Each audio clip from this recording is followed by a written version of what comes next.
bonne semaine dans la grâce et la présence de Dieu. Avec une pensée, ces obstacles qui nous font avancer.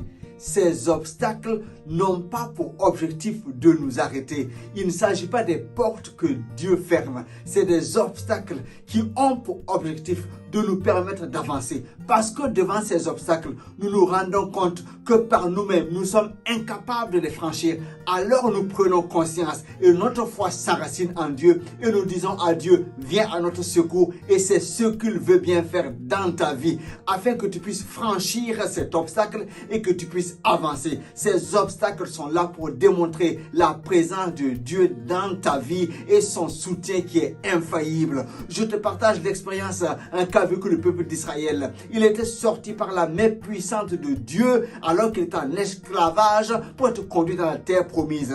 Le trajet, la marche a été difficile, semée d'obstacles et de difficultés. Et quand ils étaient au bord de la terre promise, ils devaient traverser le Jourdain. Mais le peuple a manqué de foi. Il s'est considéré comme étant constitué de taille comme des sauterelles, tandis que devant lui, c'était plutôt des géants. Le peuple est reparti dans le désert. Il a erré pendant 40 ans parce qu'il n'a pas eu la foi en Dieu pour traverser. Mais 40 ans plus tard, l'épisode a été recommencé encore parce que le peuple est revenu devant le Jourdain, conduit cette fois-ci par Josué. Mais quand il arrive, il a une foi déterminée. Il a placé la confiance en Dieu. Il a obéi ce que le maître a dit. Alors les sacrificateurs ont porté l'arche de l'alliance et dès qu'ils ont mis les pieds dans le Jourdain, l'eau du Jourdain s'est arrêtée et le peuple a traversé à sec pour aller de l'autre côté. Mais cela n'était que le début. Donc cet obstacle du Jourdain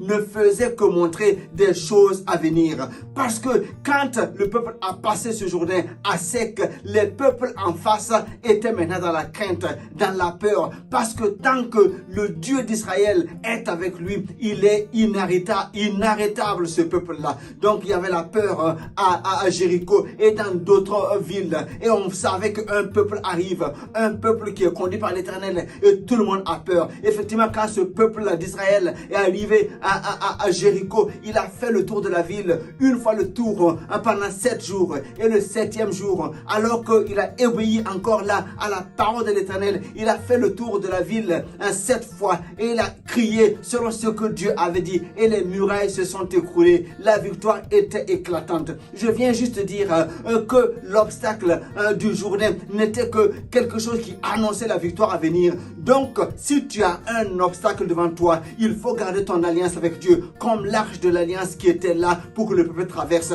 Parce que assurément, cet obstacle-là veut montrer que Dieu est avec toi et que Dieu va agir et qu'il y aura encore des victoires à venir. Donc, l'obstacle n'est pas pour t'arrêter. L'obstacle, c'est pour te montrer, pour te témoigner la présence de Dieu afin que tu avances parce que ton Dieu est avec toi. L'obstacle doit démontrer que celui qui est avec toi est plus que celui qui est en face et que tu puisses avancer en comptant sur Dieu. Il ne t'a pas oublié, il ne t'a pas abandonné. Il veut que tu avances malgré l'obstacle parce qu'il te donne la force et la victoire. Je t'encourage pleinement, ne perds pas confiance, ne perds pas la foi. Garde foi en Dieu, garde ton alliance avec lui, il est avec toi, afin que cet obstacle te fasse avancer et conquérir de nouveaux territoires. Allez, sois béni, excellente semaine, à très bientôt, bye bye.